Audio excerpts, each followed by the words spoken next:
Hey guys, here's how to support my show. First of all, buy my book, Fool's Errand. Time to end the war in Afghanistan. It's at foolserrand.us, and any day now, I don't know what they're waiting on. Soon it'll be out in audiobook, foolserrand.us. Also, the YouTube project is done. All 4,600 and something interviews are all now at youtube.com/Scott Horton Show. So you can sign up there, as well as, the RSS feeds at scotthorton.org, iTunes, Stitcher, and all that stuff. And then check out scotthorton.org/donate. Anybody who donates $50 gets a signed copy of the book. $100 and you get a QR code, commodity disc, a silver disc. You scan it with your phone and it tells you the instant spot price. And a $200 donation will get you a lifetime subscription to Listen and Think Libertarian audiobooks. They already have a bunch, and mine's coming out on there real soon too. And by the way, take all kinds of digital currencies as well. Bitcoin, Bitcoin Cash, and Zencoin, which I'll talk to you more about in a minute, and stuff like that. So check all that out at scotthorton.org/donate. And I would tell you to go to Patreon, but my campaign is frozen. I don't know. Maybe I'm a Russian bot. But yeah, check out all that stuff. And hey, man, leave me a good review on iTunes or Stitcher, wherever you download the show. Or if you read the book and you like it, how about check out the reviews there on Amazon.com. That stuff always helps. Oh, yeah, and I give speeches at reasonable prices. So email me, scott@scotthorton.org. Thanks. Sorry I'm late. I had to stop by the Wax Museum again and give the finger to FDR. We know Al-Qaeda, Zawahiri, is supporting the opposition in Syria. Are we supporting Al-Qaeda in Syria? Well, it's a proud day for America. And by God, we've kicked Vietnam syndrome once and for all. Thank you very, very much. I say it again, you've been had. You've been took. You've been hoodwinked. These witnesses are trying to simply deny things that just about everybody else accepts as fact. He came, he saw, he died. Well, we ain't killing their army, but we killing them. We be on CNN like, say our name, bitch, say it 3 times. The meeting of the largest armies in the history of the world. Then there's going to be an invasion. All right, you guys, once again, introducing the great Ray McGovern. Just talked to him last week. Real quick, he's a former CIA analyst for 27 years. He was actually the chief analyst of the Soviet division there for a while. He used to brief Vice President H.W. Bush back in the Reagan years. He is the co-founder of Veteran Intelligence Professionals for Sanity. You can find all of his stuff at raymcgovern.com and tons of it at consortiumnews.com and, of course, at antiwar.com as well. Welcome back to the show, my friend. How are you? Thanks, Scott. Doing well. How about yourself? Well, I'm doing okay, except, the last time we spoke last week, you said to me, this is the most dangerous time since the Cuban Missile Crisis. By the time I was sending that MP3 off, Vladimir Putin, I guess it was the next night, Vladimir Putin, our time, Vladimir Putin gave this, a 2.5 hour speech, something like that. And a good half hour, 40 minutes of it was debuting an entire new generation of Russian nuclear weapons. So can we first just list real quick, and you can go back and elaborate all you want. The floor is yours. But can you just go down the list real quick here? Or if you want me to, I have it right in front of me of just to summarize is it 4 or 5 new weapon systems that they are announcing here? Yeah, Scott, let me just go back a half a step here. I have a vignette, a personal one, about October 1962, the Cuban Missile Crisis. I had been commissioned in the U.S. Army Intelligence and Infantry School. I was on my way to Fort Benning, and when I got there, which was the 3rd of November 1962, we found that there were no weapons there, which was sort of odd since this was the primary weapons training program for the infantry. So I made some discreet inquiries, and I was told, 2 divisions came through over the last 3 weeks, took all our weapons, and they're down in Key West right now. Key West? It was the Cuban Missile Crisis. They were ready to go into Cuba. Okay, so all our fond remembrances of being able to work out to test these brand new grenade launchers that had just been invented and just been put into the hands of infantry folks. All they evaporated because there were no weapons. Now, 3 weeks later, as those divisions came back north, we got the weapons. But that was a tangible indicator, not only how close we came nuclear-wise, but if there was an interim, and it would have been only interim, conventional, so to speak, attack, well, the weapons were not in Fort Benning, they were in Key West. Now, that's really important because what we're talking about is a situation where John Kennedy was president, and the difference between John Kennedy and Donald Trump, I will leave to your imagination. John Kennedy had the presence of mind in the face of these mad generals like Curtis LeMay, who, as Daniel Ellsberg has pointed out, when he was asked, well, how many people would die in Russia, he said, well, 20, perhaps 30 million. How many in Eastern Europe? Probably another 20. But how about U.S.? Well, probably only 10 million. Give me a break. These guys were mad. And Kennedy said so. So what did he do? At every planning session during that crisis, he had Ambassador Tommy Thompson, who knew more about Russia and the Soviet Union than just about anybody but George Kennan, okay? He had to participate. And when these generals went off half-cocked, Tommy Thompson would say, well, you know, last month I had a lunch with Nikita Khrushchev, and this is how he looks at it, this kind of thing, okay? He had Bobby Kennedy. And when those famous two messages came from Khrushchev, one a really fire-breathing, weapons-rattling one, and the other one a conciliatory one saying, let's talk about this. Guess what? Tommy Thompson says, look, all you have to do is answer the conciliatory one. The other one it was written with his military breathing over his neck, the military just like Curtis LeMay on our part. So that's what JFK did, adroitly, through Bobby Kennedy and a guy. Well, we know who the fellow was in Washington, where they could do this discreetly. And that was the way the crisis ended. Now, picture today, where you have three Marine generals running the show. You have Mattis at defense. You have that guy Kelly at the Chief of Staff White House. And you got the chief of the Joint Chiefs of Staff, Dunford. They're all Marine generals. Now, what do Marine generals know about nuclear warfare? Well, I hope not. They're not supposed to know a lot, and clearly they don't. So who? Tillerson? Come on. Who is Trump going to turn to have some sage, some experience, some advice that comes of experience with Russia? Nobody. So that's what makes it even more labile, even more delicate, even more dangerous than it was during 1962, in my humble opinion. Man, yeah, and what you say about, it goes without saying the differences in the cool between Jack Kennedy and Donald Trump, for crying out loud. All right, so now let's talk about these missiles.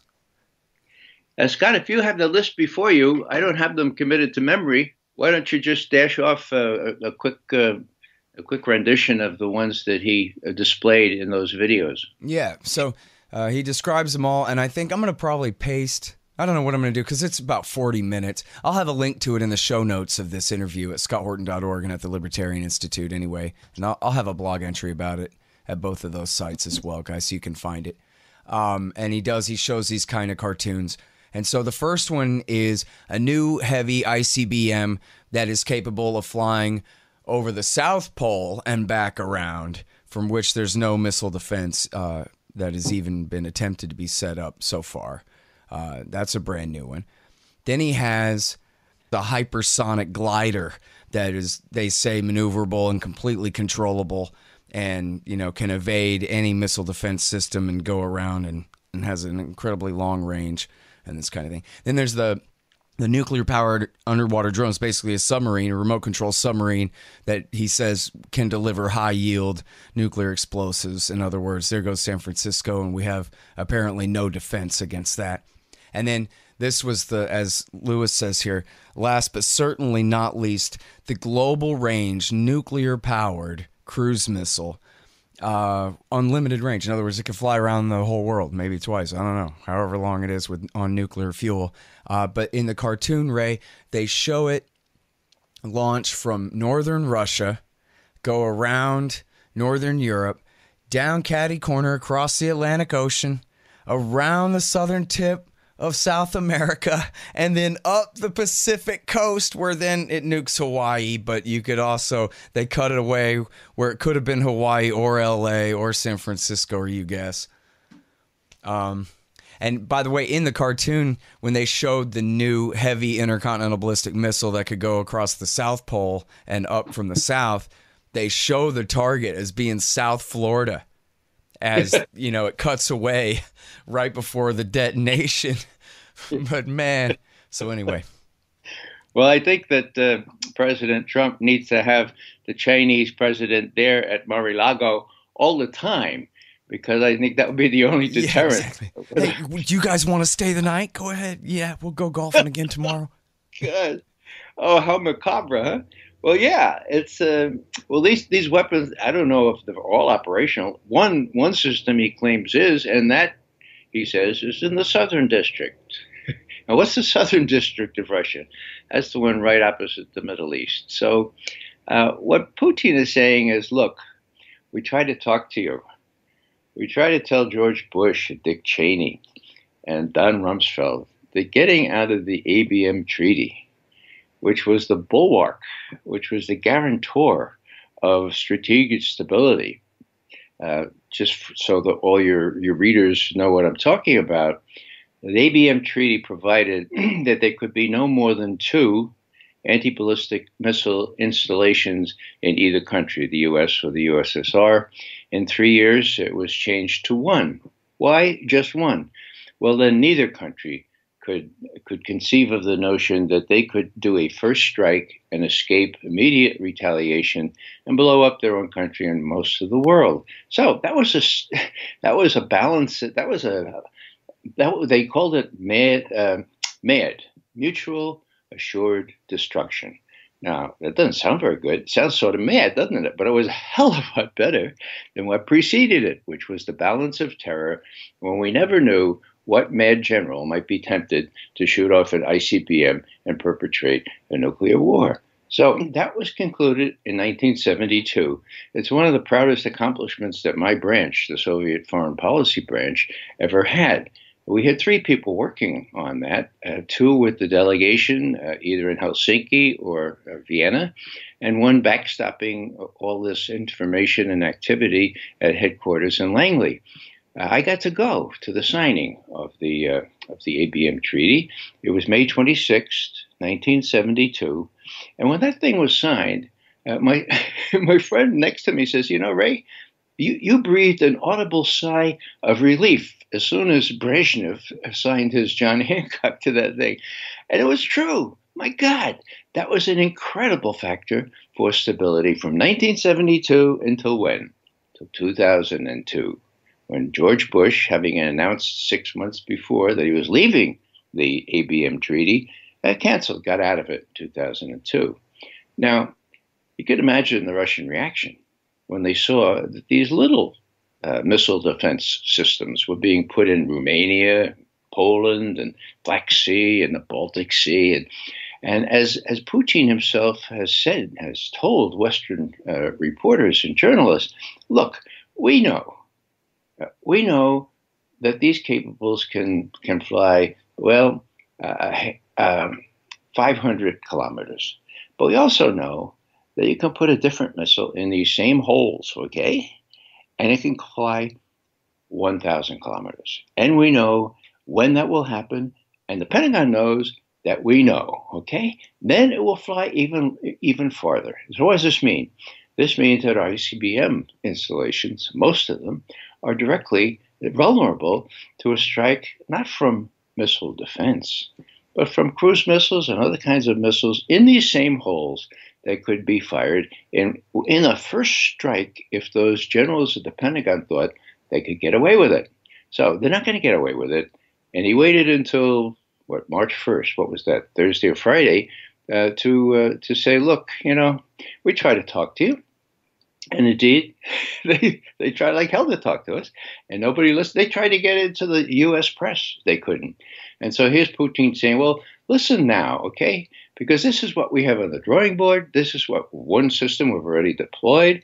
And the big, as I understand it, the big thing here is a lot of these are nuclear powered, okay? I mean, they're nuclear weapons or nuclear capable, but they're also nuclear powered, which enables them in a completely new art form to fly around the South Pole, the North Pole, and fly around until they see a hole in the defenses, and then wreck our naval port in Norfolk, for example. So what he's saying here is, look, it was a real bad idea to revoke the ABM treaty. We tried to talk to you to get some sort of amelioration of that. You wouldn't listen. Now you have to listen because the balance has been restored. We have strategic parity, no matter what kind of rhetoric you use against us. Well, and boy, do I feel dumb, because this whole time I've been saying, and I guess I already knew, like, this was part of it too, and I'd heard this argument made. It's not that I dismissed it, I guess. It just wasn't at the forefront of my mind. I would always just say, listen, we keep building up these missile defenses, then that just means that they have to be more ready, and they're, in other words, launch on warning, or if they're already on launch on warning, then that just means their trigger finger gets that much itchier, the time scales get shortened. And that kind of thing. But of course, maybe also they'll develop a 50 megaton H bomb that they can deliver by nuclear submarine that you're never going to find on its way there. Or, a hypersonic glider that goes Mach 20, he claims, and can take out our entire, I read there was a great analysis of this at uns.com. I forget the guy who wrote it. But he talked about how, well, this just makes our surface fleets obsolete. That's it. That we can use them to threaten, poor little brown countries that can't do anything. But in terms of war with Russia, our Navy is useless. Well, that may be an overstatement, but not by much. Our Navy. The way this guy was talking about it was almost like it was, September 11th or something like that, where this is a new day in history. This is like a pivot in the history of the world now. What you thought was happening, that needle just scratched off the record, and now this is whole new reality. And what's it going to take for the Americans to even realize what just happened? Their bluff has just been called big time. Well, if you read the New York Times, my favorite, this is a little sarcastic, my favorite journalist there is a fellow named, David Sanger. I've liked him since he started talking about weapons of mass destruction in Iraq as flat fact, usually 7 times in each article in the prelude to the war on Iraq. Now he focuses mostly on Russian hacking as flat fact, and more recently now it belongs in his reputation here that he has been the single worst person on Iran's nuclear program for years, saying Iran's nuclear weapons program as flat fact, their illicit nuclear weapons program as flat fact, without ever proving it. For years and years he went on like that. Sorry, go ahead. Well, he shares that distinction with this sidekick of his, William Broad. And there are other people, so it's kind of hard to single him out, but he is, I agree. Yeah. He's mostly, well, anyhow, what did he say right after Putin made his speech? He said, well, skepticism is in order here. Do these weapons really exist? Or is Putin bluffing? Now, here's the proof here. Catch this. So Sanger and his fellow Farquhar, who's in Moscow now, what they next cite as evidence is this, quote, analysts writing on Facebook and elsewhere lean toward the bluff theory, period, end quote. QED. Analysts writing on Facebook and elsewhere lean toward the bluff. So maybe he's bluffing. Well, I think this is stage 1. He may be bluffing, but stage 2, which is really the really hard thing to envisage, and that's this. Raytheon, Lockheed, the other arms developers and merchants, they have a lot at stake here. And there's a question that Trump has to face. Will he accept the invitation, given the new strategic parity relationship, the invitation to talk about this stuff? Or will he not be powerful enough? Will he not be strong enough to say, yeah, this is the time we talk, just as back in 72 we talked, we got to do what Nixon did, what Reagan did, we got to do something sensible? Or is he going to salute?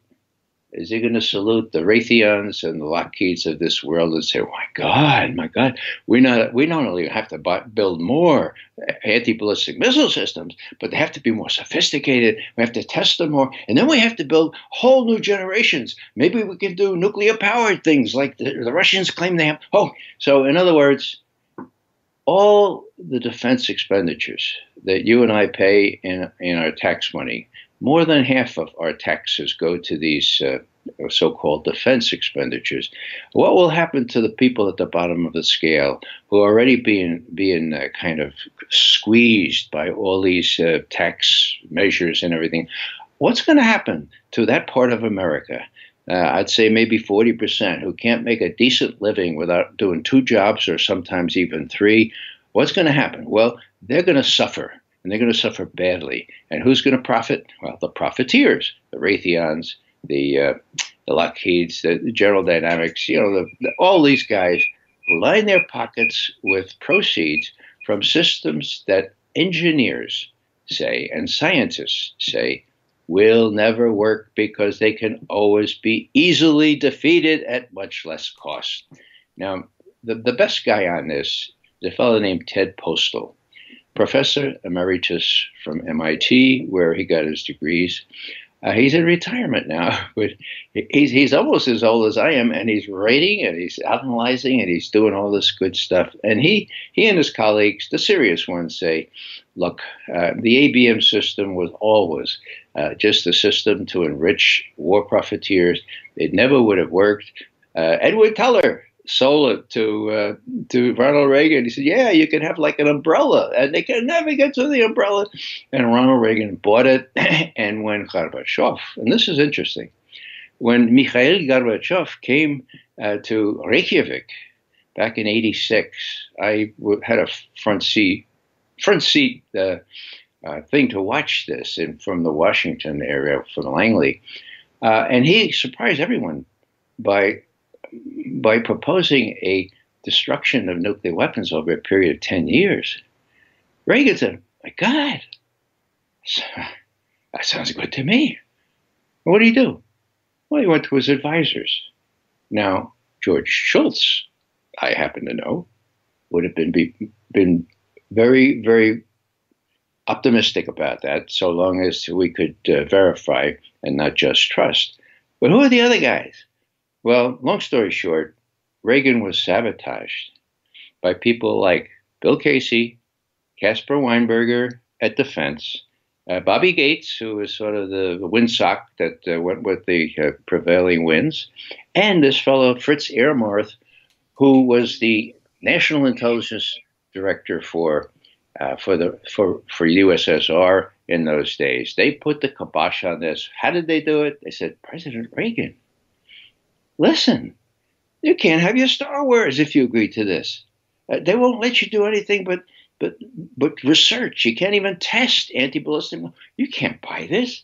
And Reagan said, oh, I can't buy this. And there perished a unique chance in 1986 to rectify this situation. Now, Fritz Ermarth was asked later how he felt about that. I said, I should have been less pessimistic about what Gorbachev had in mind. Well, that's very nice. But where did Ermarth work? Well, Northrop. Where did he go to? Well, some of these other main arms manufacturers. The whole system is very, very corrupted.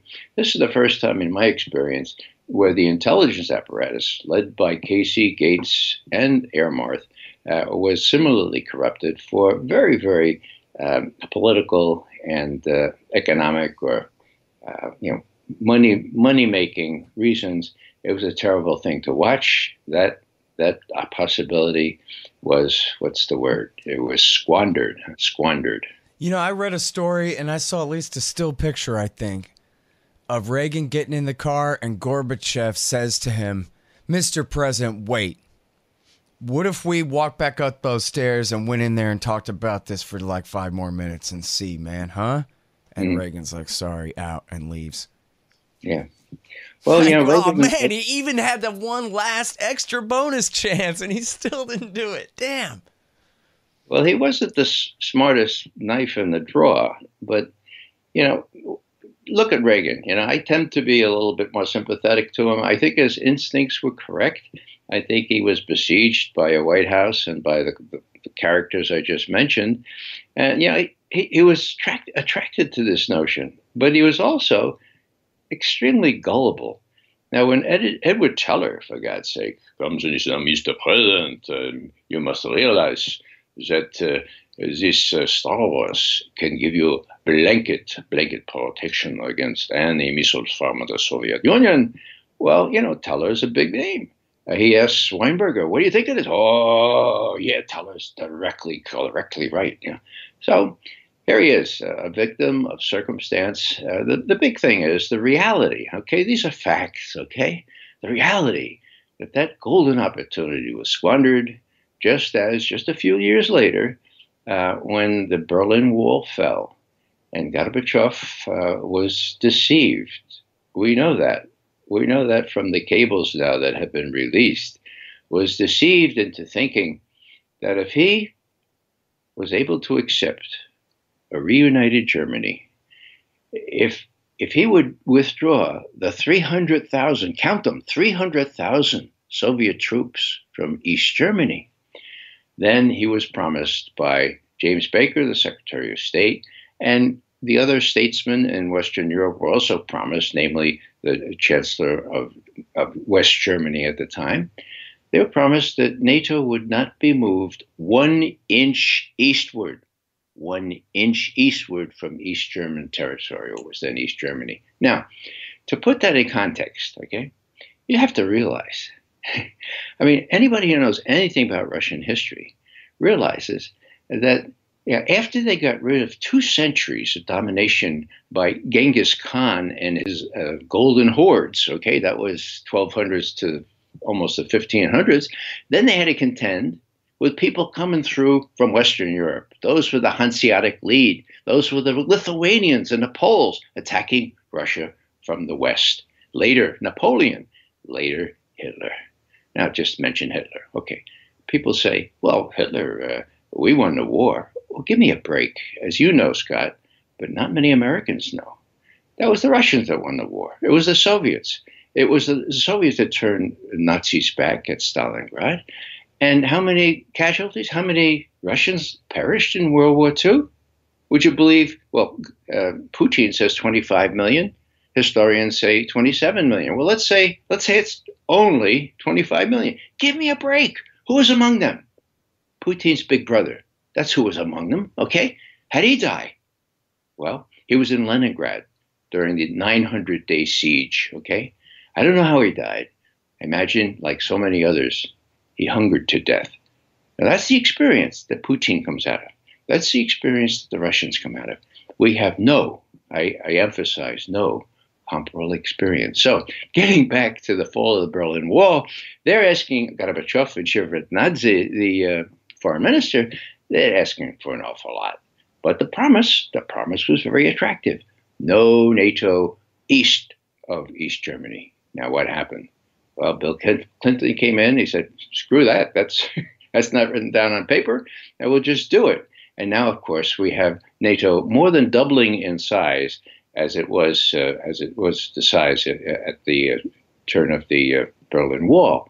So what does this mean? Well, there's always been a dispute. Well, why did James Baker really promise that?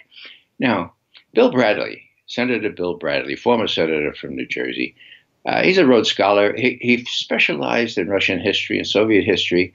He went and asked Jim Baker. He said, Jim, it's in some of the memorandums of conversation. Did you promise not to move NATO 1 inch to the east? And Baker's a lawyer, right? So he said, I promised them. You find I didn't sign anything like that. Okay. Well, finally, we have Baker's signature. And the codicil here is more important than anything else. When those documents were released about a half year ago, nobody reported anything about them to the New York Times. So you go to Baker, you go to Scowcroft, who knew about this at the time. They say, well, we never promised it. Well, I know what was promised because I talked to a fellow named Kuvaldin, who was with Gorbachev in Moscow when these things were worked out with Baker. I said, Mr. Kuvaldin, he's a professor now at Moscow University. So why is it that you didn't write that down? And he looked at me and he said, Mr. McGovern, this was February 1990. The Warsaw Pact still existed. We didn't talk to the Germans yet. I mean, you should really talk to the Germans if you're talking about the German history and German future. And so that's the main reason. But the other main reason, Mr. McGovern, he looked me straight in the eye, Scott, and he says, we trusted you. Oh. Okay, trust is important in international relations. The Russians had a very, very bad experience with the expansion of NATO, and culminating all this was the Western orchestrated coup in Kiev on the 22nd of February 2014. And everything you've seen since then has been a Russian reaction to what they saw as even greater danger on their doorstep. The very place where the Poles, the Lithuanians, the Hanseatic League, Napoleon, and Hitler came through. So, you got to understand this stuff. The Russians have a completely different history and a different outlook, and yet they were willing to do what they did to let Germany be reunited. I mean, my God, the whole post-World War II era was informed by a joint wish, not only the Russians, but the West, to keep Germany divided. So it would never be a problem anymore. I mean, so you're asking Gorbachev and Shevardnadze to swallow a whole lot. They swallowed it. And now they're subjects of ridicule from just about everybody in Russia, including Putin, for being so naive as to trust the Americans. All right, y'all, we got to talk a little bit of business here. First of all, check out my new sponsor, Zencash. That's zensystem.io. Learn all about it. It's a brand new kind of digital currency, but it's also an encrypted messaging and document application and all kinds of things. Check it out, zensystem.io. And also, check out this great book, The War State. Everybody tells me, man, thanks for recommending that book, The War State. It's so good. It's the great Mike Swanson, and it's about the first three presidencies, Truman, Eisenhower, and Kennedy, and the rise of the military-industrial complex after World War II. And you'll really want to check that out. It's great. And check out all his great investment advice and sign up for all his newsletters and things at wallstreetwindow.com. The great Mike Swanson there. And then listen, when you do take his advice and you buy gold, silver, platinum, palladium, you want to go to Roberts & Roberts Brokerage, Inc. They're a great sponsor of this show. They've been around for, I think, 40-something years, longer than me. And they do great business. And they charge a very low premium on all of their exchanges. And in fact, if you buy with Bitcoin, they charge no premium at all to buy gold, silver, platinum, palladium. So you got to have precious metals in your savings. Everybody knows that. RBI.co and libertystickers.com. I know the site looks terrible now, but just wait. So we got a brand new website, and we're revamping the art, and we're going to reintroduce Liberty Stickers. And I actually got Adobe Illustrator back on my computer again. And so I already have made up a couple of new ones. I'm going to get back to work on that. LibertyStickers.com, especially here in the near future. Check that out. And listen here, if you're in the business for a new website and you need a new 2018 model website, not a 2000 model website, you need a brand new website. And so what you do, you go to expanddesigns.com, expanddesigns.com/Scott, and you'll save $500. Well, and then, of course, the point being, just to finish your point there, George W. Bush picked up where Bill Clinton left off, and then Barack Obama did the same. Trump has now continued, brought in Montenegro, finished that process there. Certainly didn't stop it. Not that he started it, but still. You're on dangerous territory here, because when Rand Paul asked pretty innocently, how does incorporating Montenegro enhance United States security? John McCain immediately accused him on the Senate floor of being in Putin's puppet. So if you don't... I have a far stronger case for John McCain's treason, so I'm not worried about that. But now listen, I want to go back to what you were saying about this most inefficient welfare program for people who are already billionaires and, executive vice presidents over at Raytheon and so forth. And it's this really important thing. I already knew a little bit about this. I'd seen the clip, but I had forgotten that it was Jack Matlock, the second to the last ambassador to the Soviet Union in 1990, 91, I guess. He quit just a couple of months before the red flag came down permanently on Christmas Day there. But anyway, so this is a conversation. I saw a clip of you talk about this before, but at this presentation. But so it's Matlock who says to Trump that something like, you got to understand, this is really just a welfare program for politically connected arms dealers in America. And it's not really, we're not really trying to get a first strike capability against you to attack you and all this stuff, man. It's just so, and then, but Putin, as you put it in your email this morning, refused to let him down easy from that. So can you talk about that for a minute? Yeah, this is quite amazing. There's a discussion club, the Russians call it, the Valdai discussion club. And here was Putin sitting on the dais with Jack Matlock, for whom I have great respect, who was actually helpful in getting me to Moscow for the strategic arms limitation talks signing. So Jack is a good friend, and he's very bright. I interviewed him one time, by the way. It's in the archives, guys. What was it? I didn't hear what you said. Oh, I said I've interviewed him one time before, too. So that's in the archives, everybody. So he's sitting there at Valdai, and Putin says, well, now this is a discussion club. So for discussion, let me ask Mr. Ambassador, what he thinks of the American unilateral withdrawal from the ABM treaty. Now, I have the text here. The Russians put out the text of what Matlock says. So it's very brief. Matlock, I was personally opposed to that withdrawal, and I take your point. But I would say I don't think that any subsequent plans for the sort of deployments of ABM were or could be a threat to Russian systems. In general, I am not supporting ABM systems, but I would point out that I think the main source of that is not to threaten Russia, but to secure employment in the United States. A lot comes from the military-industrial complex and the number of people it employs. Now when you watch the clip here, you see Putin sort of first shocked, and then sort of he says, "Oh my God, this is I gotta respond to this." So he says, "Mr. Ambassador, could not you create jobs with the result that would be different for all of humanity? New missile defense systems is creating jobs. Why can't you create them in other areas? Why can't you technology, biology, high-tech industries?" So here's Putin saying, this is really, really quite strange credulity that you're doing it. And then the crasher here, bear in mind, this is June 17th, 2016. So the treaty that prohibits Iran from developing nuclear weapons, at least for 10 years, had already been signed. So here's Putin says, so there is no Iranian nuclear problem. We have been saying that all along.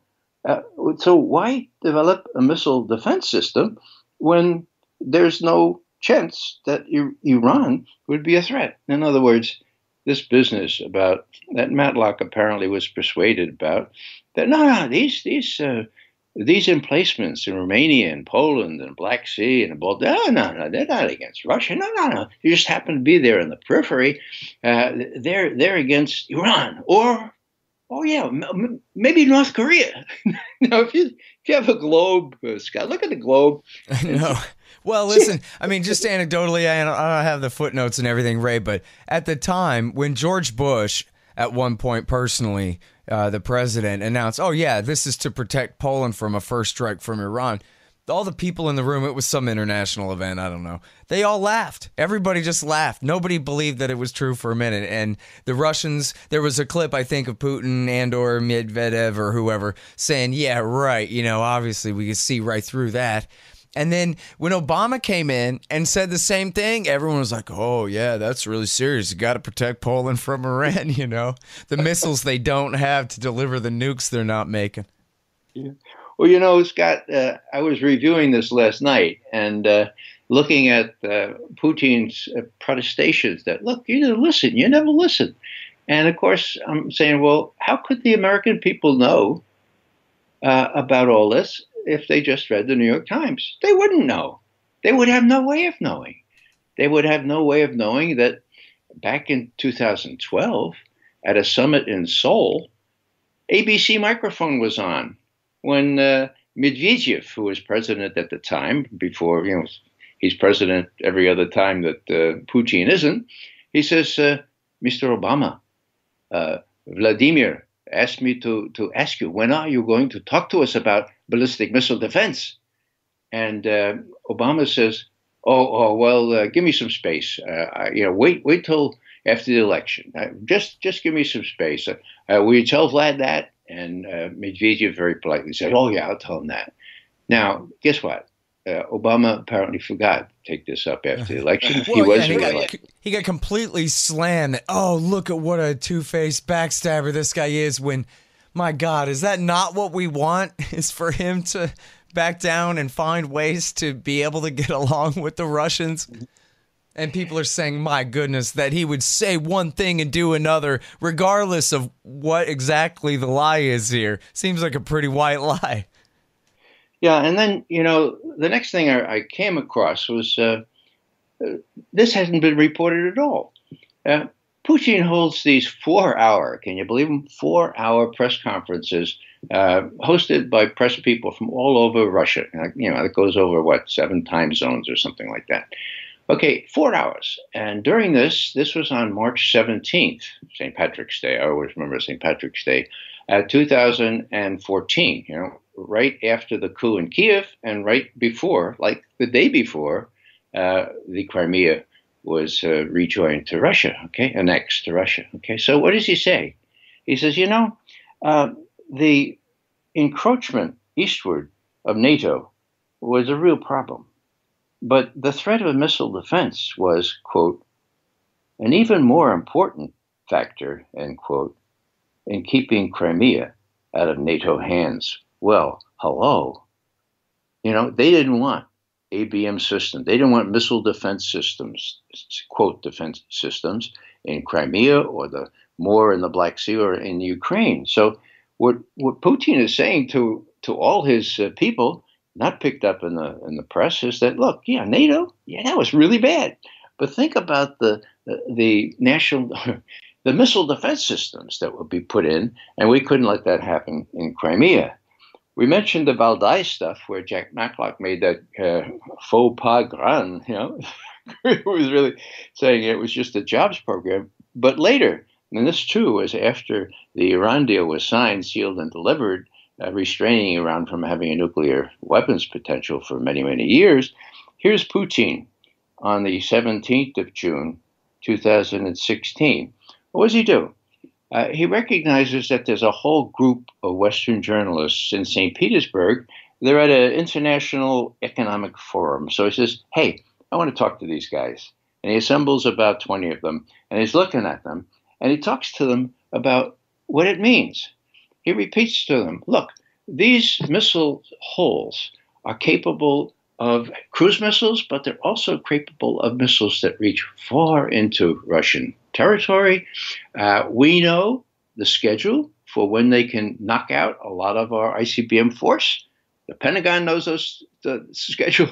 The Pentagon knows that we know. And then he looks at these reporters, and one of them sort of falling asleep, they were saying, oh, and he loses it. He says, how can I get through to you people? How can I warn you of the danger here? It's worse than it was before.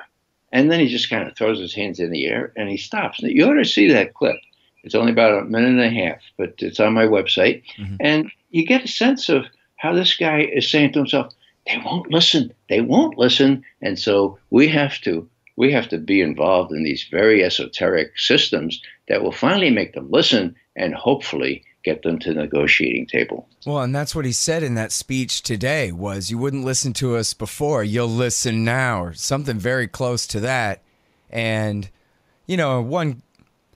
I don't speak Russian or understand it or anything, but it just seems like this guy is always very calm and methodical and always means what he says. Not that he's always honest or whatever. Sure, he's capable of misdirection and this and that, but he seems like the type to not make a bunch of inflated claims, or, he doesn't need to engage in a bunch of bombast like Trump, for political purposes or any of this kind of thing. He doesn't have powerful enough opposition that he has to resort to this kind of thing.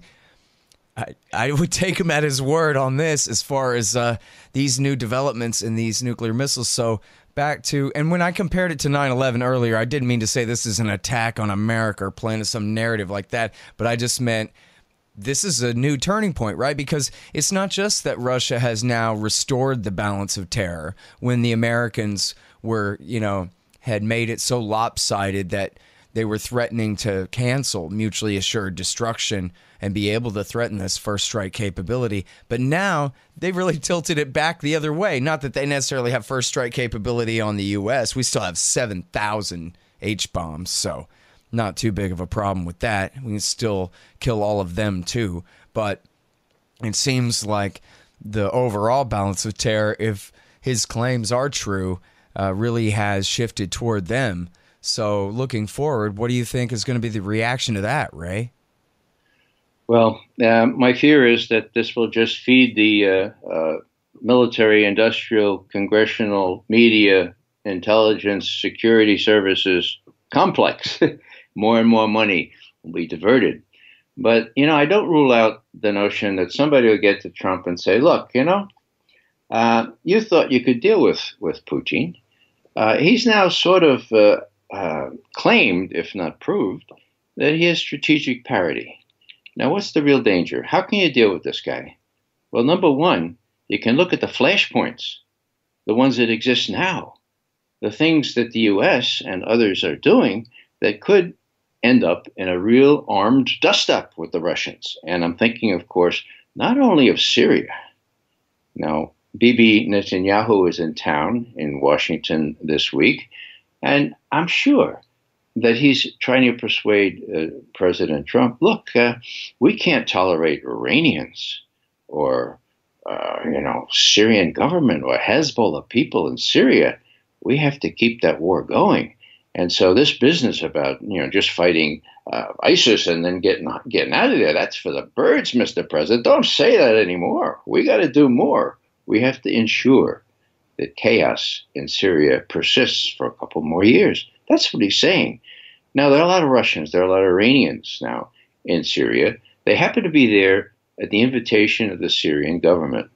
There are a lot of Americans and a lot of American-supported moderate. Now, you got to concede these guys are moderate rebels, and they're not leaving, despite what Trump says. I don't know if Trump wants them to leave. There's some doubt in my mind as to whether the security services, CIA, and the Army and so forth would withdraw them. So that's a flashpoint. But even more pressing, and this is sort of dropped off the radar screen, the U.S. has decided to give lethal weapons to Ukraine, like Javelin missiles, like 210 of them that can, demolish Russian or any other kind of tanks and this kind of thing. So it's sort of like giving SAMs, surface-to-air missiles, to the Mujahideen in Afghanistan to shoot down Russian helicopters and planes, which they did with great accuracy. So what does this mean? Well, this means that Trump has gone a lot farther than even Obama would go in giving lethal weaponry to those, well, there are a lot of fascists in that regime in Kiev, and the Russians know that, and they know what fascists do from history. So the Russians are looking on at this, and they realize that there was some restraint on Obama.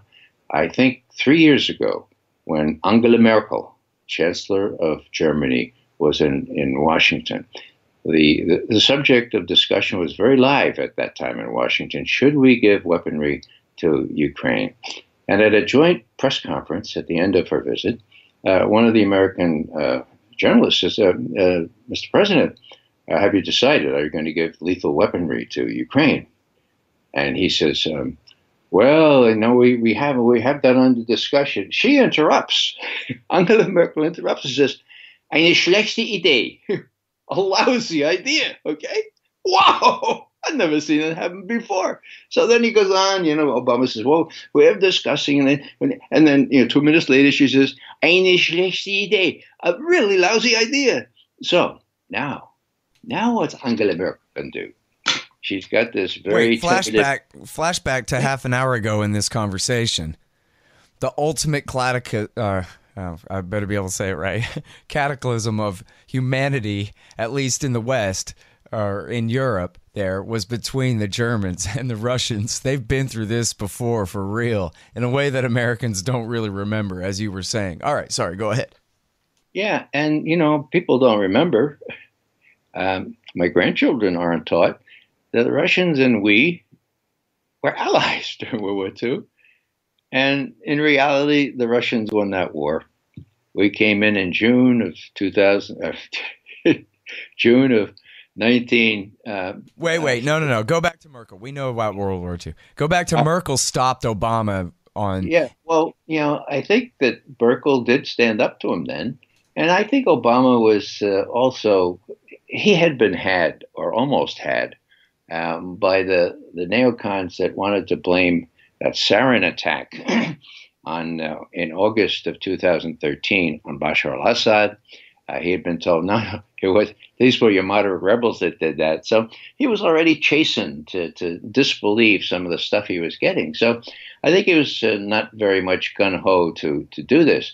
So Merkel solidified that. Now, what's the situation now? Well, there's been a grand coalition reintroduced in Germany, except what? Except the Social Democrats have not yet officially voted to approve it. Now, will they approve it?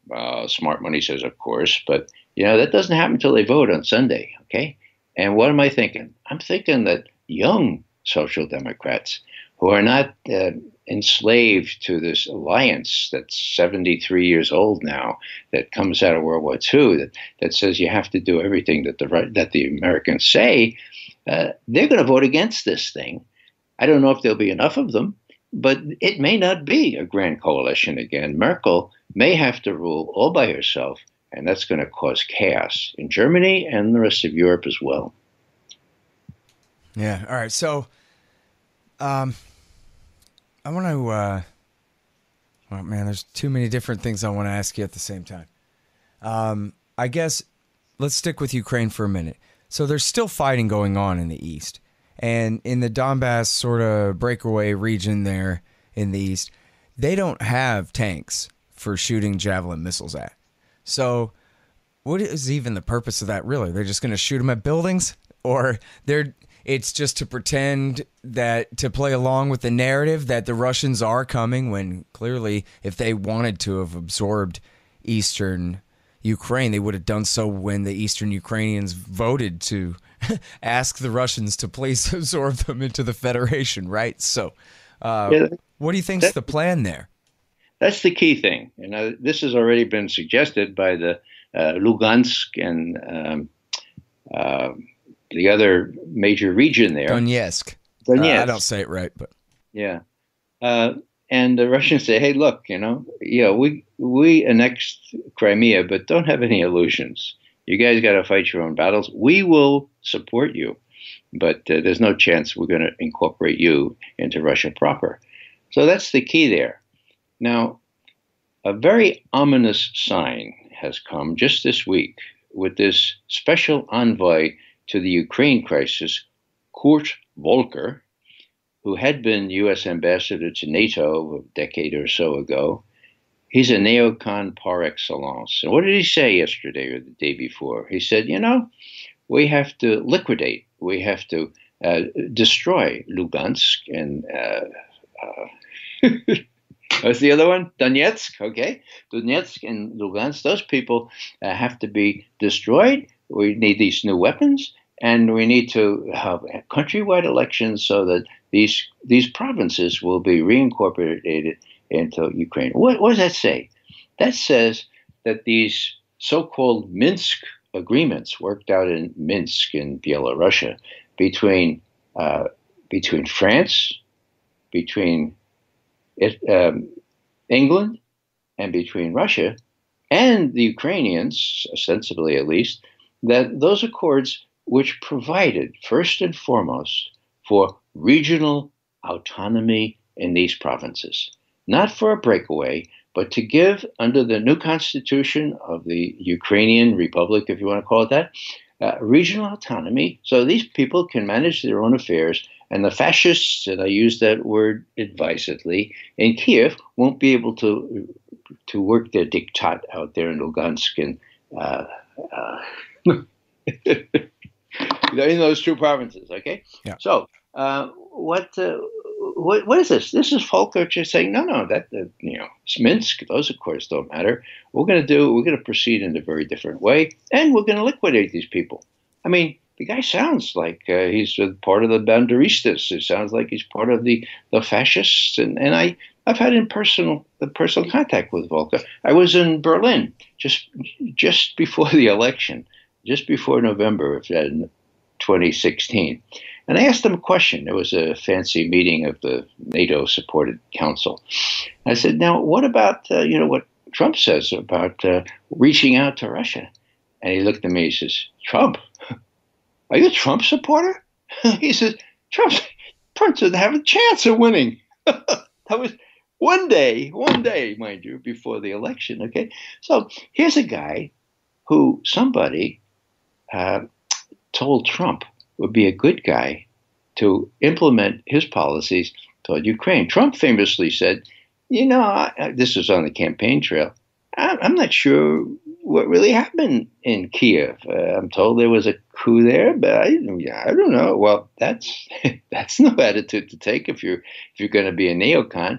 You got to make sure that these folks in Kiev who really want to become part of NATO and are being trained by NATO forces to use these weaponry. This kind of thing is a flashpoint. I don't know what the Russians are going to do if Javelin missiles start destroying homes, and to the degree there is armor in that part of the eastern Ukraine. I don't know what they're going to do, but the prospect for significant escalation exists, all the more so since there are many, quote, American advisors, end quote, teaching these Ukrainian people how to shoot these things. So, what I fear is that Putin will feel a lot of pressure. I mean, these are Russian stock. Okay, these are Russian-speaking people. This is the part of the Ukraine that had its manufacturing base and still does a lot of trade with Russia. A lot of pressure to say, look, the first javelin is fired. It's going to be obliterated. The whole battery is going to be obliterated right quick by one of these fancy missile systems we have. And we'll see what happens next. Well, what will happen next? Well, chances are better than even that the McMasters and the Dumfords and the Mattises and the Kellys of this world say, Mr. President, we're Marines, except for that three-star McMaster. We don't take that stuff. We got to retaliate. And then you get an upward spiral. That's the kind of thing that is altogether possible when you sell lethal weaponry to these proto-fascists in Kiev. Yeah, now, so here's the thing, too. Mark Perry wrote a big deal about how McMaster's whole speciality is planning for war with Russia in Eastern Europe. This is his game. And in fact, part of it was the rivalry between him and Colonel McGregor over which was the best way to do it, and the form and the size of the brigades and the teams and the resupply, what have you, and this kind of deal. Should we do the McMaster plan and the McGregor plan when it comes to this? But it's sort of his whole focus is, I hope I just have these flashes in my mind of Samantha Power. Like, I wrote a book about how we ought to start a war in Africa in the name of saving people. You know what I mean? Yeah. Well, Mattis, of course, is a lot less, delicate in his phrasing. As you know, he bragged before he was selected to be defense secretary. He said, it's a lot of fun shooting people. It's there's a real high. Yeah, it's a lot of fun. Well, now, if that's his attitude, well, then you have him kind of acquiescing when President Trump, on the basis of zero intelligence, decides to shoot 59 cruise missiles into Syria. That's okay, because McMaster will cover up. He'll do a government, not an intelligence, but a government assessment to show what the threat was, and Mattis will hold his fire and not say anything. Now, there's a hopeful sign out there. I think Mattis is aware, he's aware of the danger of war with Iran. And the last thing he wants to do is to stoke up fires in Syria and have the Israelis or others kill a lot of Iranians or Syrians and say, well, it's because they're using chemical weapons. Well, that almost worked. That almost worked in September of 2013, when Obama pulled back with the help of Vladimir Putin, by the way. That's another story. But what about now? Well, Mattis is being very cagey. The press asked him, well, what about those chemical weapons that the bad guys are using in Syria? He says, well, a chlorine, anybody could do chlorine. Sarin. Sarin's what we're looking for, and we haven't found it. So I'm still looking. Yeah. And so then the spokesman from the Pentagon says the same thing. We're looking for if they're using any sarin. So you have the Western press. Well, and you also had where some Russian, I don't know if they were mercenaries or exactly who they were, but some number of Russians were bombed by the Americans there in the conflict zone between the Kurds and the Turks and the SAA and God knows who. And the Russian foreign minister, or I'm not exactly sure who it was, but maybe it was the spokesman for the Ministry of Defense, said, yes, well, sometimes violent things happen in violent places or whatever it was, trying his best to play it down. And I actually saw anti-Russia hawks attacking him for that and saying, see, the Russians don't even care about their own people or whatever, when what he was really trying to say was, you know what? Let's not fight about these hundreds of dead men right now, which was exactly what I wanted to hear. Sometimes you just have to let a couple of hundred dead men go, Well, yeah, that was Maria Zakharova, the foreign ministry spokesperson. And she said, some of these, we have a lot of civilian technical support there. And it wasn't hundreds. I think she said there were 8 or 9. And it's very unfortunate, but you're right, Scott. She played it down. Well, what's going to happen now? Well, Mattis, according to the Washington Post today, sometimes they have interesting little tidbits. Mattis is in a kind of contest with McMaster. McMaster wants to play up the, quote, sarin, end quote, aspects of what the Syrian government is using, which it isn't, or which is a proof of that it's using it. And Mattis is reluctant. Why is he reluctant? Well, I think he sees a powder keg in Syria. He knows what the Israelis want. We know what the Israelis want. They told us. Now, this is something worth mentioning. Back in September of 2013, when Obama was saying, well, maybe I'll attack Syria, maybe I won't, before he went up to St. Petersburg, and Putin reminded him, hey, Obama, he says, hey, Barack, don't you remember when we were at Lochern in Ireland just in June? Don't you remember we set up this working group to see if we could get the Syrians to destroy all their chemical weapons? Don't you remember? And Obama said, oh, yeah. Well, Putin says, well, we persuaded them. Obama said, what? Yeah, Bashar al-Assad is willing to have all his very archaic chemical weapons destroyed under UN supervision on U.S. ships specifically configured to destroy chemical weapons. And Obama says, really? He says, yeah. Oh, Putin says, watch TV tomorrow. The Syrian foreign minister is going to announce that. And indeed, that happened. Okay, now, during this time, the new chief of the Jerusalem Bureau of the New York Times decided, to her credit, her name was Jody Ruderin. To her credit, she said, well, maybe I ought to talk to the top Israeli officials. They'll talk to me. We'll find out how they look at the preferred outcome in Syria. So she goes to talk to several of them, among them a former consul general in New York, Alon Pinkas, and she says, gentlemen, and they were all gentlemen, or they were all men anyway. He said, what do you think? What's your preferred outcome in Syria? And Pinkas says, Jody, this doesn't sound very humanitarian, but our preferred outcome is no outcome. And she says, traduisez, s'il vous plaît?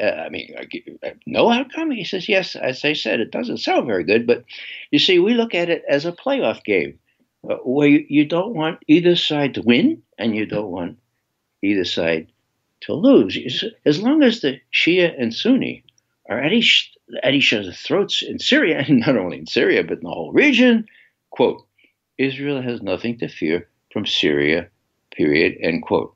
Now, how do I know that? I know that because it was the Labor Day weekend. And the censors and all the muckety-mucks from the New York Times were out in East Hampton sipping martinis. And so Jody Ruderin got that on page 1, front page of the New York Times, September 6th. Look it up. It's right there. That is what Israel wants in Syria. Wait, this is the one with the quote, let them both sides hemorrhage to death? That's it. Yeah. Yeah, let them hemorrhage to death.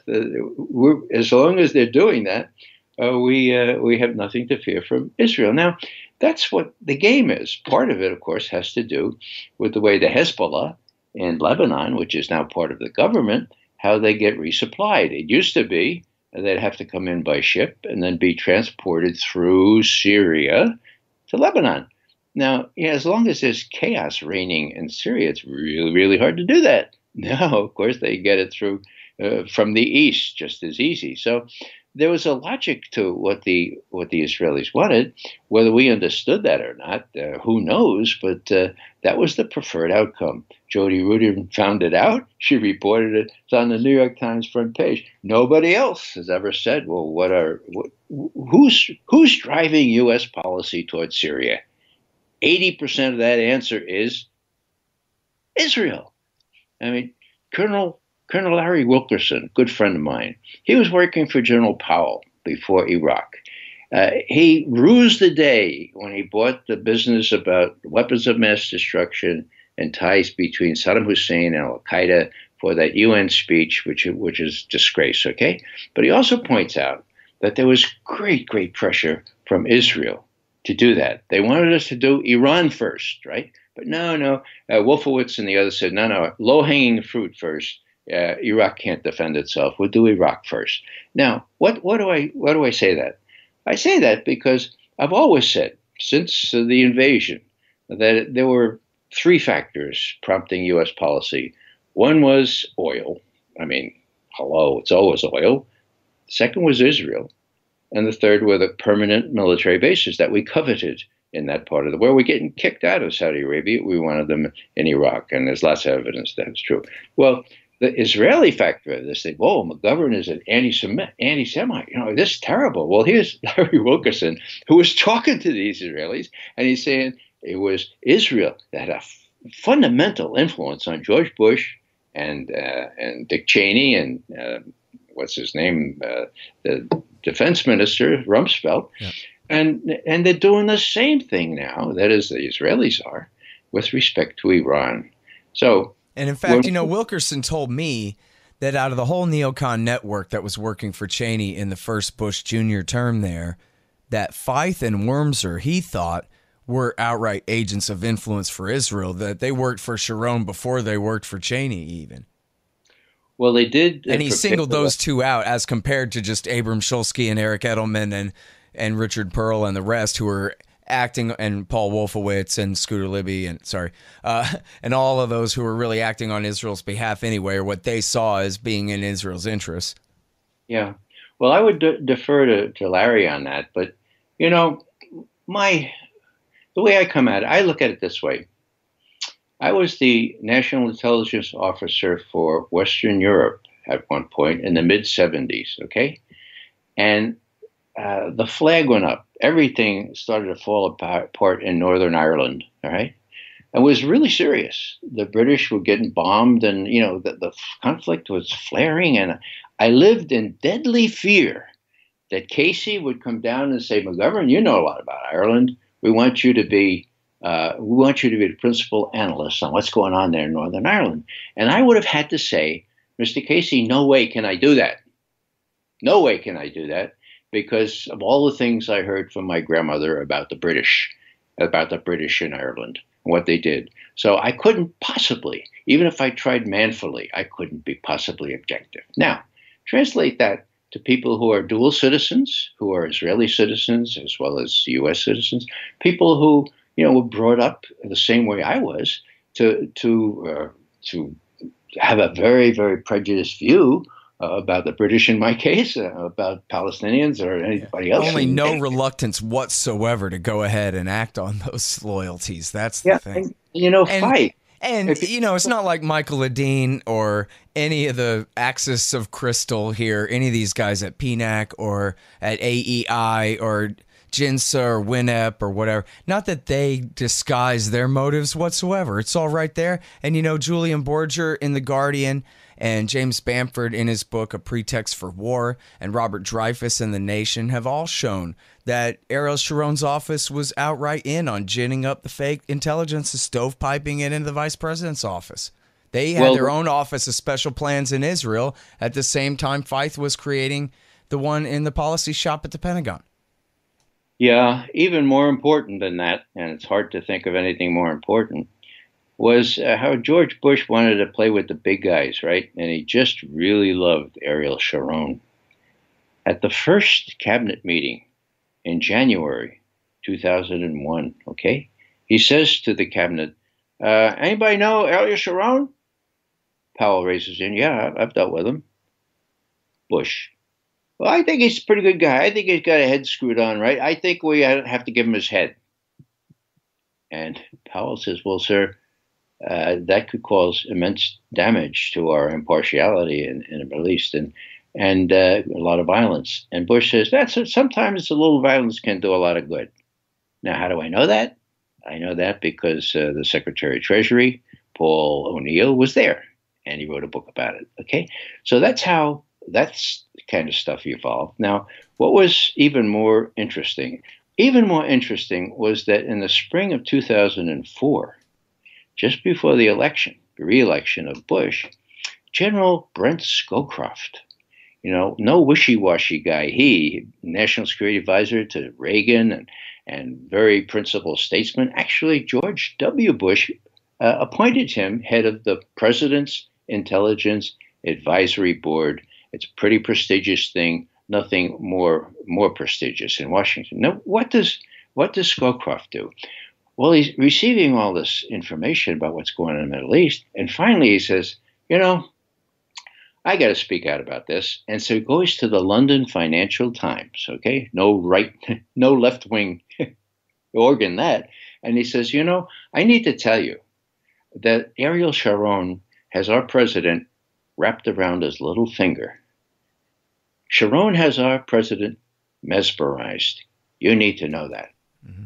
Whoa. Did that appear in Western newspapers? A brief mention, okay? What was Scowcroft trying to do? He was trying to say, look, people, if you can't believe me, you can't believe anybody, but watch what's going on here.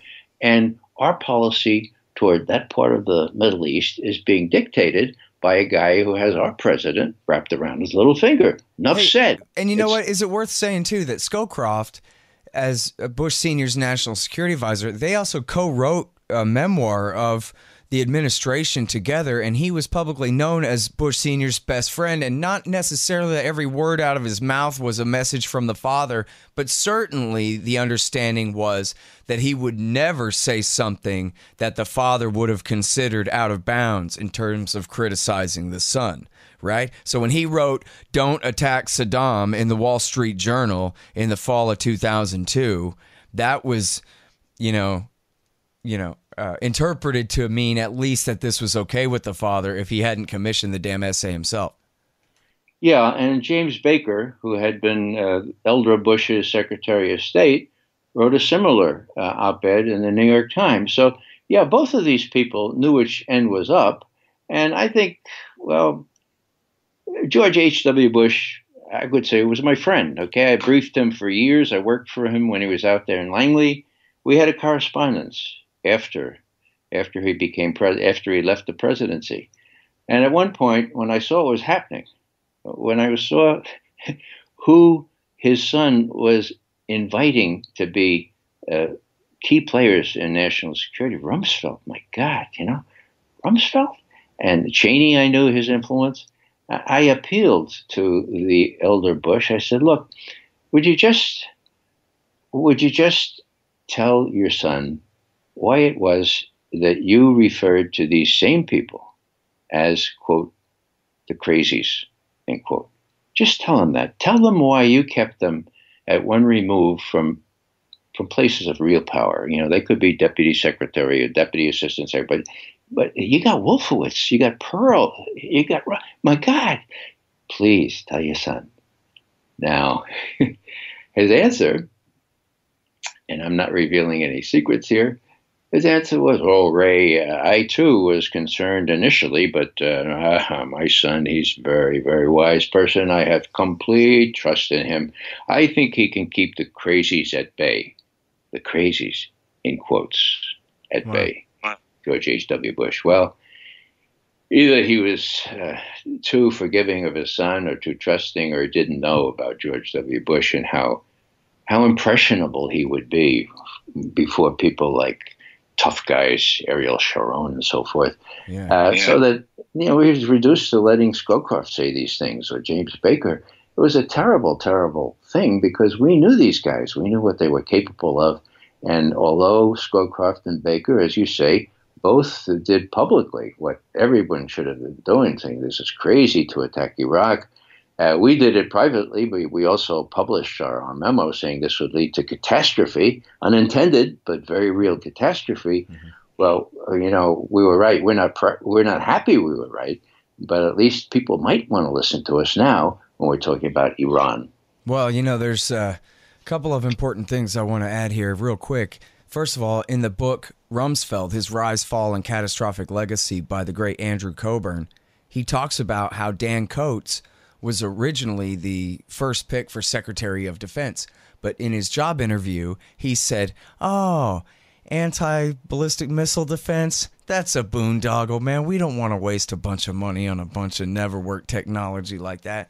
And then they said, don't call us, we'll call you. And that was how he blew his job interview and didn't get the job, was he didn't want to do the missile defense. And so then Bush turned to Cheney, and Cheney said, well, there's my old friend Rumsfeld, but your father hates him. And Junior said, all right, give him a call. Because he's such a little punk. And that's kind of the whole thing, to tie this all back together again, is that this man that ruined the 21st century for everyone, with this invasion of Iraq, forcing the North Koreans out of the Non-Proliferation Treaty, provoking the Russians into creating this new generation of hypersonic this and that. I mean, it really is a whole new day here, because you're not going to uninvent this technology now. It's no longer the old 3-stage rockets. Now we got this whole new thing, all these hypersonic gliders and all of this stuff. And it absolutely, none of this had to happen at all. The whole sectarian war that's tearing the Middle East apart, that's killed 2 million people so far. And it's all because of this sniveling little brat. Sorry, it kind of bothers me. Who didn't like his dad, yeah. Yeah. And then, so here's the other thing, though, along the lines of Colin Powell and on Israel-Palestine is, and I quote this in my book to bolster my case about the cause of terrorism being resentment over American support for Israel in great part, is that Colin Powell said that this was true. And he told George Bush, listen, man, your approval rating is 90-something% right now because of the greatest failure of all chief executives ever on your watch. And so listen, now is your opportunity to ram this through and do a Palestinian state. And Bush was convinced for a time, and as Walt and Mearsheimer show in their essay and in their book, The Israel Lobby and American Foreign Policy, it was AIPAC and the neocons, but also it was Tom DeLay and other right-wing Christian Republicans who came and told George Bush, if you want to be a one-term president, then do this. But remember how born-again Christians stayed home and didn't vote for your father over Israel-Palestine? Well, that's going to happen to you. And Junior said, okay, and backed down and threw Powell under the bus. And this is in his official memoirs a very official biography by the Washington Post lady. And I have the footnotes in my book about it. Yeah, your book is quite good, as a matter of fact. I thanks. recommend it to everyone. Yeah. There's a lot of detail in there, and this kind of detail is what really makes an analysis of policy making possible. And you don't get it. You know, getting back to what we were talking about before, ABM, Soviet or Russian concerns in this case, well, why is it that everybody who thinks they're informed, who read the New York Times page after page every day religiously, why is it that they say, wow, why didn't Putin warn us? Well, yeah, as I think we've established, he tried like hell to warn us.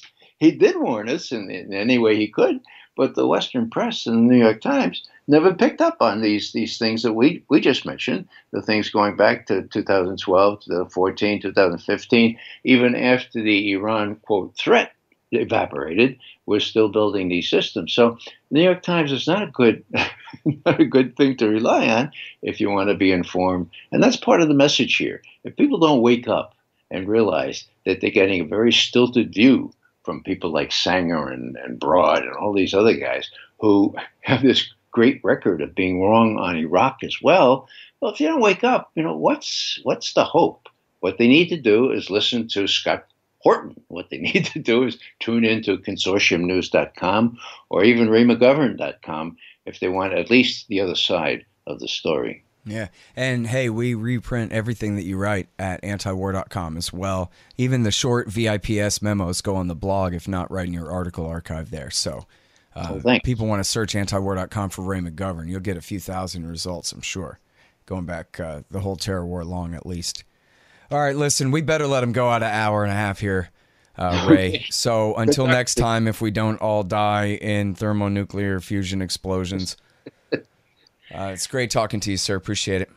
Most welcome. All right, you guys, that's the great Ray McGovern, former CIA analyst and co-founder of Veteran Intelligence Professionals for Sanity, VIPS. As I say, all that stuff is at antiwar.com going back, and there's an entire VIPS archive at consortiumnews.com as well. And everything Ray McGovern is at raymcgovern.com. And, he sent me this thing this morning that had this previous back and forth with Jack Matlock and Vladimir Putin that we talked about there, and some bullet points and stuff. And he told me he's going to be posting that on his website, raymcgovern.com, so you can look at that as well. It'll be right there at the top of the page.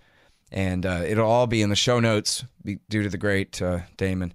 So, okay, thanks, everybody. Check me out at scotthorton.org. I swear to God, the audiobook is coming out any minute now. I don't know what's taking so long, but really very soon.